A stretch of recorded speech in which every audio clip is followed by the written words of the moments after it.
Hello. Tôi thôi dùn lầu tiếp căn sáng. Giải nín chưa? Lên, ấp lên thế.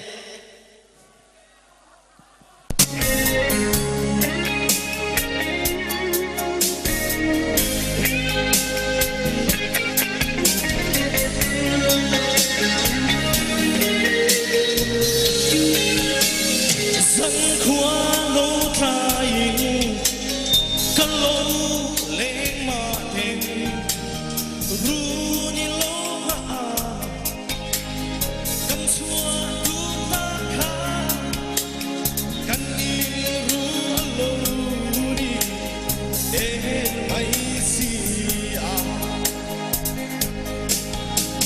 su lên xua lu lia hin lại sao xua em anh đã chạm tình em anh đôi ven trên môi dù mỗi ít lên bay tin sẽ là rồi mà sẽ là càng ngày đôi chuông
Toque, te lo me.